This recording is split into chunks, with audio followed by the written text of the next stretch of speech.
welcome to Think About It. I'm Sylvia Henderson, your host, and I invite you to tune in, take what you see and hear, and, well, think about it.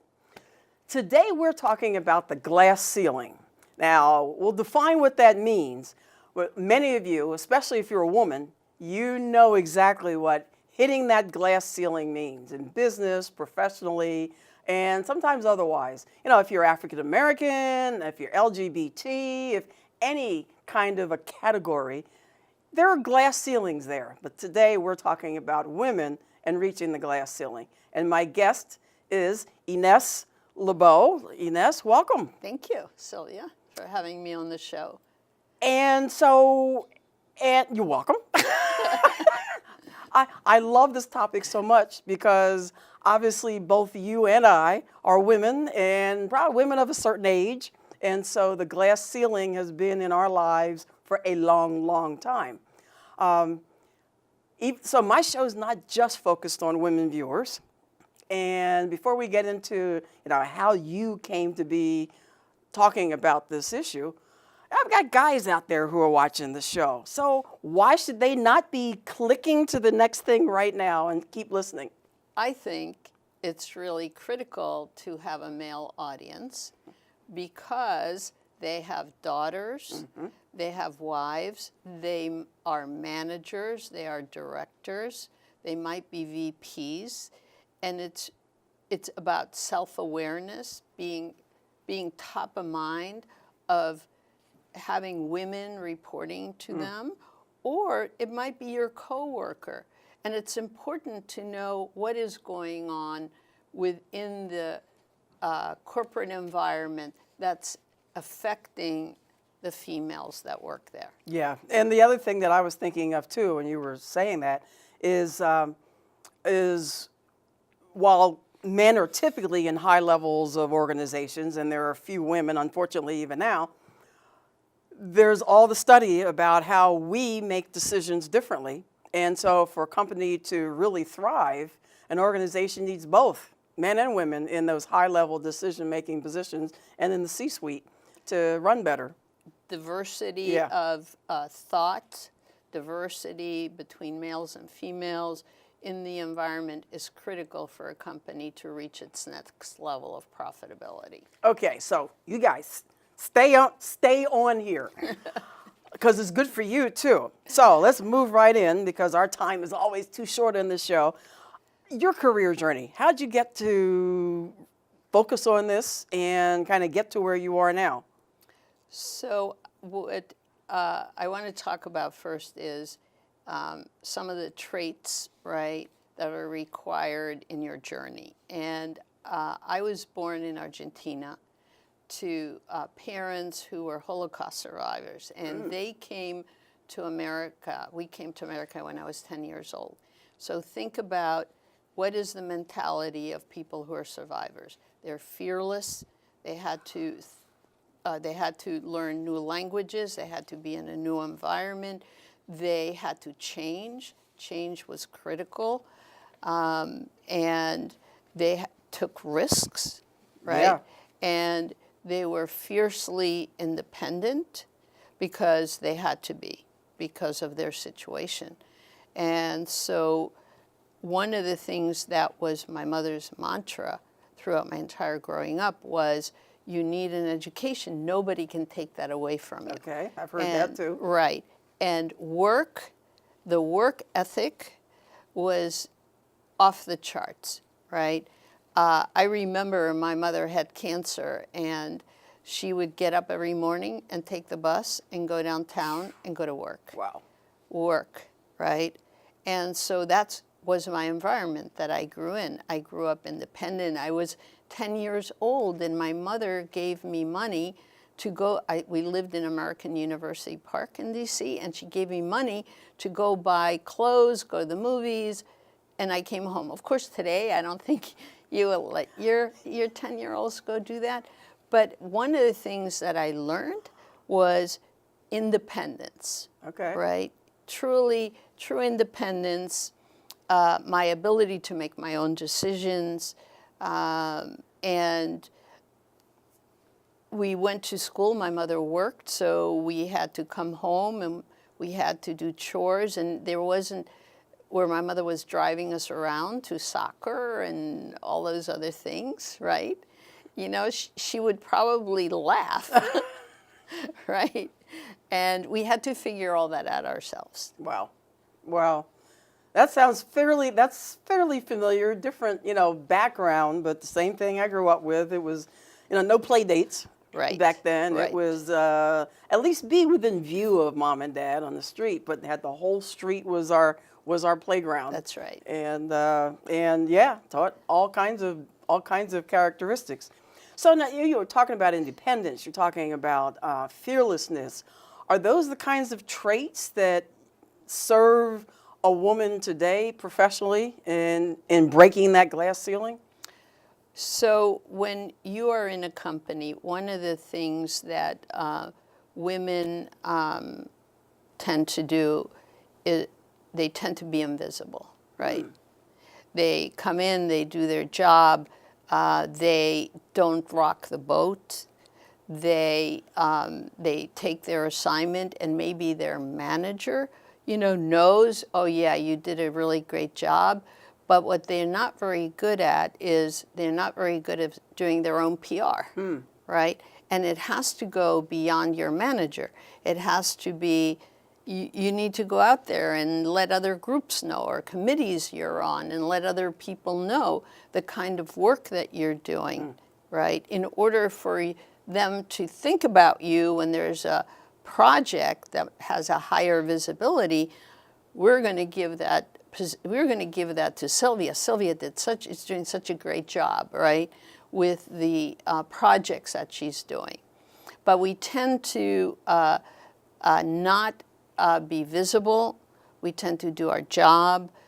We tend not to be aggressive, right, and assertive, and ask for, if there's a high visibility job, go and ask for it. I mean, who's going to turn you down when you go ask for more work? No one's going to go, oh no, you want more work? No, you can't have more work, right? And then that boss or that person you ask for more work is going to sing your praises, right? Is going to say, you hope. Right, right? You hope, yes. Yeah, and then other people are going to know about it. And you need to be self-aware and persevere in this environment if you want to get ahead. It's not for everybody. I think it starts with you making a decision that you want it. It's a very hard journey. My journey was very difficult. No matter what level I reached, it was like I was there for the first day of my career in the beginning, and I had to constantly keep proving myself, no matter what. And that's exhausting. It's sometimes. exhausting. I mean, I get exhausted when I tell it because you kind of relive that, but you have to really want it. And the other important part is that you have to execute. You have to execute on the work that you're given, and you have to exceed expectations.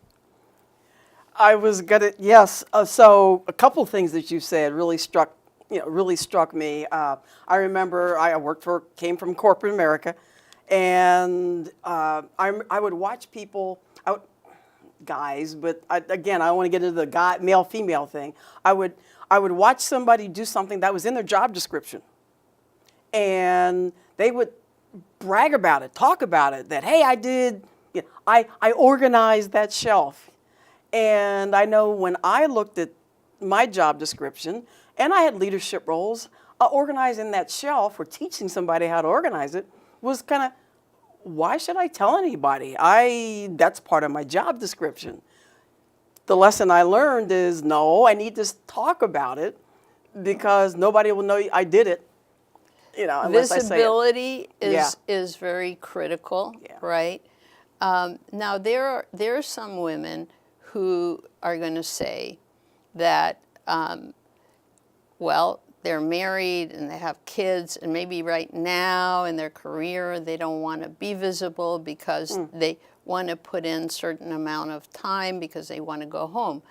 And it's not for everybody. I believe in, if you want to have this life balance, then that's your choice, right? But if what you really want, what you want to do is succeed in your career and you want to reach the highest level, you know, if you want to be a CEO of a company or you want to be on a board, then you're going to be sacrificing in your journey.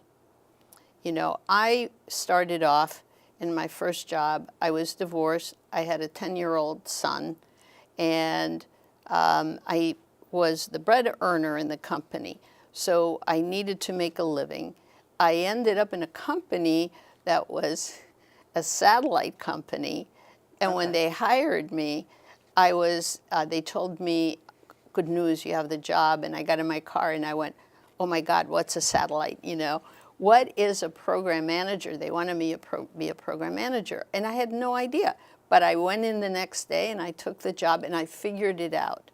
And the first meeting I went to, we were sitting at this meeting, there were 12 guys. By the way, I was always in a technical environment with mostly engineering type people in my career.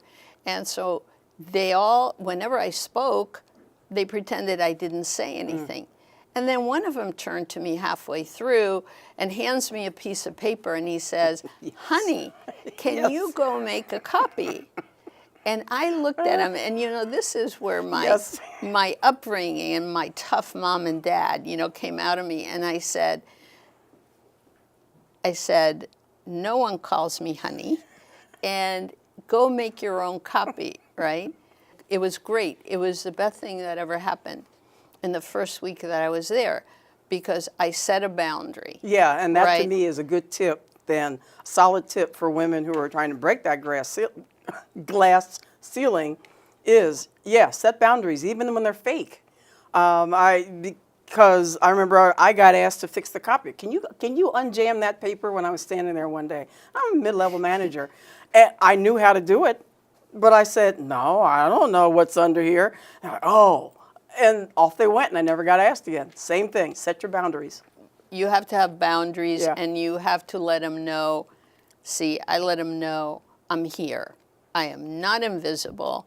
I'm here to stay. And the second great thing that happened in this company, just by luck, it doesn't happen with everybody, but luck, they gave me the highest visibility project they had, right? Probably because nobody else wanted it. Nobody That's else. right. Right? But it was fantastic. We were building Greenfield, a terrestrial national network. We were a satellite company, and so I ended up learning about the legal side of the business. I learned construction, unions, fiber, you know, usually the guy kind of. Yep. Right? Yep. And I learned all that, and it served me really well through the rest of my career. So that sounds like, before we take a break, that sounds like another solid tip, is to really know your stuff, learn your stuff, even if you have to overlearn it somewhat. And there's so many ways we can learn about But don't be whatever it is. afraid. Don't be afraid. Say, I can do it. Yeah. I can do it, right? All right. So we're going to have to take a break. When we come back, we're going to continue this conversation with some more solid tips and continue talking about how to break that glass ceiling. So with that, we'll be right back. When some people struggle with their mortgage payments, they become frozen, petrified. Not knowing what to do, they do nothing. But the people who take action are far more likely to get the most positive outcome. Making Home Affordable is a free government program. Call now to talk one-on-one with a housing expert about the options that are right for you. Real help, real answers, right now. Hello, welcome back to Think About It. I'm still Sylvia Henderson, your host, and we are still talking about women and breaking that glass ceiling. My guest, Ines LeBeau. We're back. We're back. Yes. So we talked about our experiences somewhat in past, even though we were giving some tips on how to do things now. We bring that even more back to the present. Do women today still have to go through what we went through back in the day in order to break that glass ceiling? I talk to many women, and I have the pleasure of speaking to women that are currently at AU and at Georgetown and at the MBA executive program at Georgetown University, and women who are entering the workforce or have been in the workforce, and they find the same challenges that we had. They feel that they're not appreciated. They are not given the promotions that the men are getting.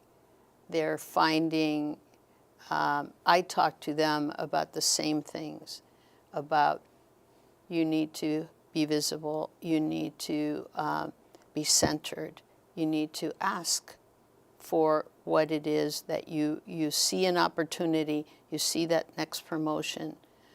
You need to not wait. Rarely is it that they're going to get into a conference room and your name is going to come up and you're going to be the one getting the promotion to the higher levels, right? You might get it to supervisor or to manager, but it's rare that when it comes for director and above, that your name is going to come up and that you're going to go get that promotion. So you have to go and talk to whoever you feel is appropriate. If you feel it's your direct manager is the obstacle, then you need to find someone else in power within the company who you can present your credentials and what you've accomplished in the company and why you're qualified to go to that next level. Oftentimes, these positions, as you know, Sylvia, even today, are not posted. Yeah. Even though they're supposed to be posted. But you know, the grapevine knows. Yes. You know what's coming up or someone left. So you see there's an opening and you want that position. And then you have to go and get it. And you can't let your direct manager be the obstacle. There are other people in the company that you can go talk to. There are other people in that political chain who you would be able to present yourself and your credentials and why you want to be considered for that position. My point of view is it's all about parity. If someone else competes with me or you and we're equally qualified and then you get it or I get it, okay. But if you clearly see that there's a lack of parity, it's your duty then to go. And even if you have to go to HR or you go to another, executive, you need to continue making your case.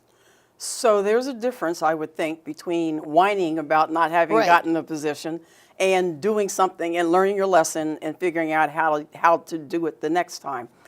When you were talking about being seen, I'm thinking, we think of networking as outside the company, sales, networking to get sales. You're networking inside your company too. You need to have mentors inside your company. You need to have other people who are going to tout your capabilities, right? One of the things that I learned that is still true today, if you're a high performer, right, you can't worry about, I'm not going to go for it or whatever because I'm not going to be liked, right? You need to go ahead and proceed, right?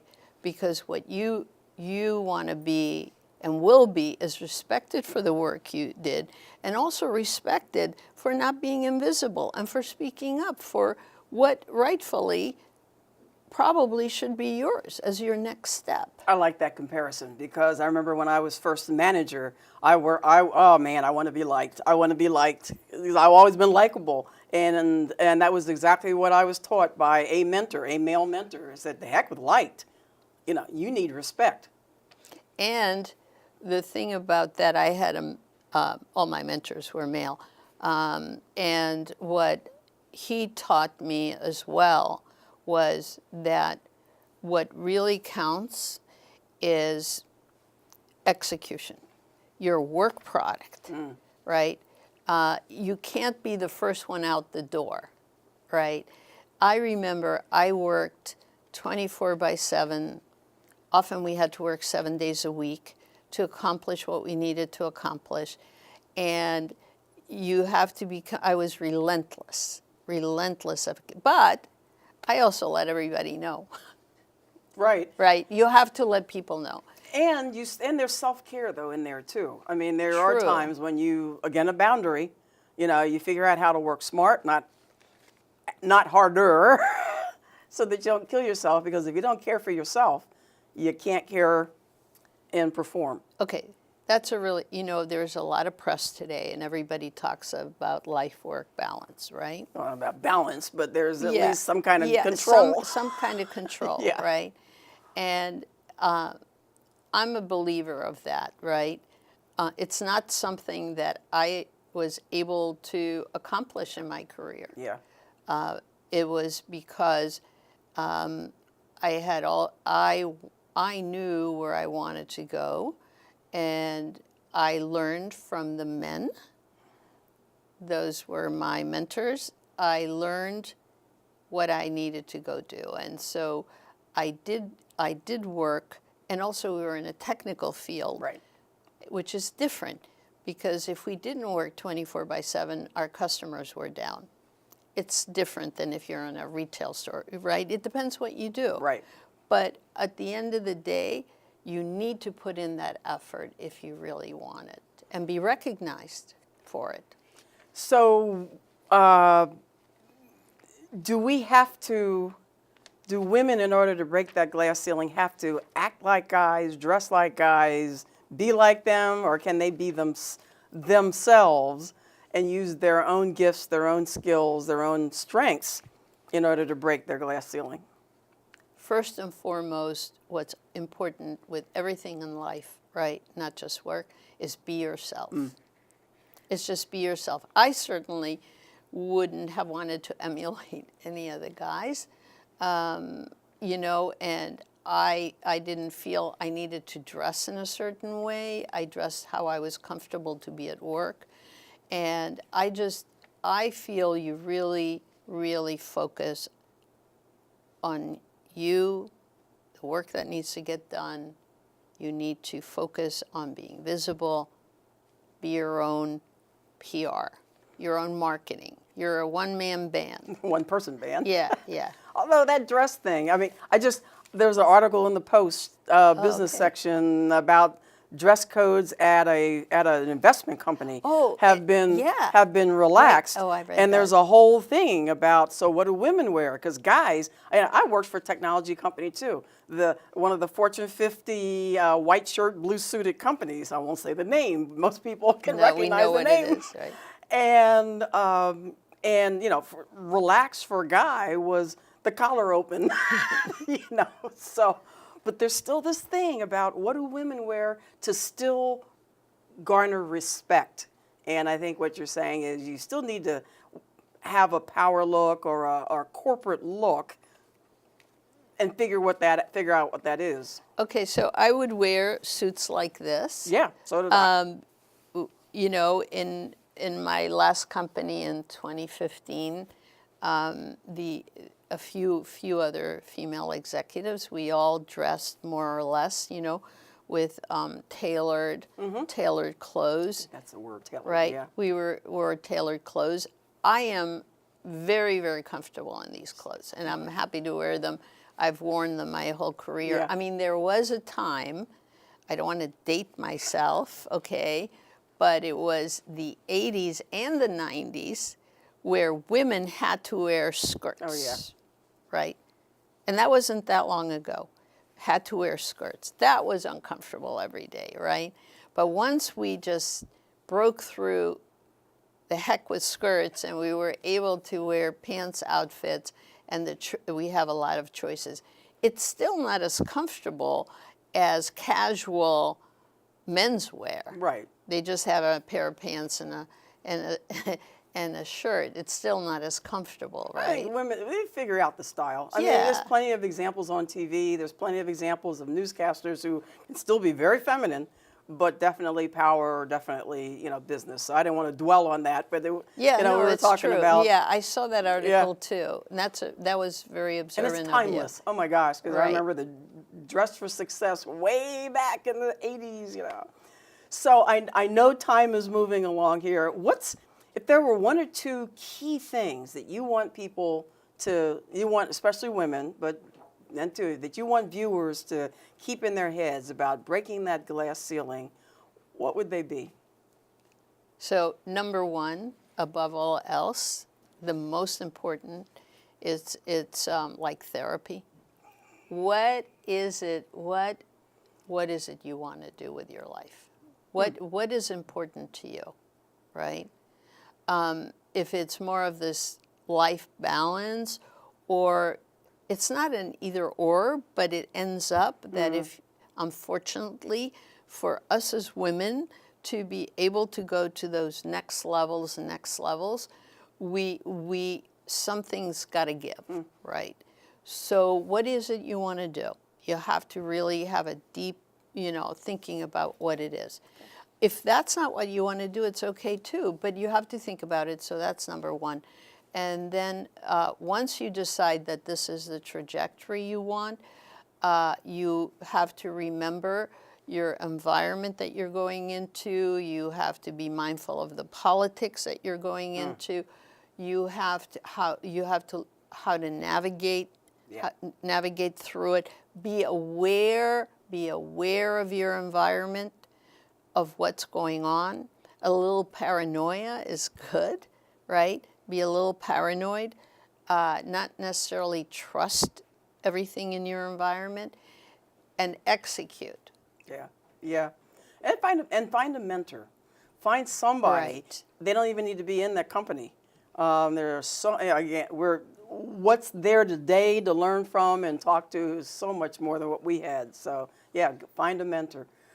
So how do people reach you to speak about this to their organizations, to consult with you? Okay, so my phone number is 314-578-0958. And my email is ILEB as in boy, OW, @transformationsolutions.pro. And the website will be, It's great. on the lower Yeah. thirds of the broadcast. If there's maybe one little 30-second something you want to leave or say at the end?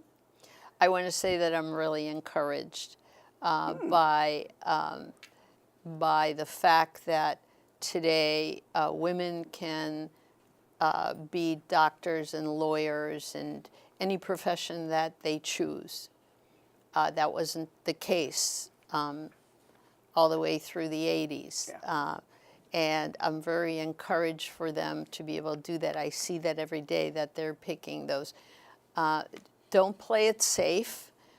Go pick outside. Pick outside of the safe positions out there. We got choices. We got choices. Ines, thank you so Thank much you. for having Thank this you. conversation today, and I truly hope that this has helped someone go, oh, okay, I need to do that, or I'm not alone, and to break their glass ceiling, because that glass ceiling depends on the ceiling and what Depends. they're doing. Right. Thanks so much.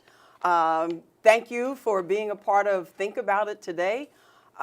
Until next time, I invite you to tune in, take what you see and hear, and, well, think about it. I'm Sylvia Henderson. Make a great day.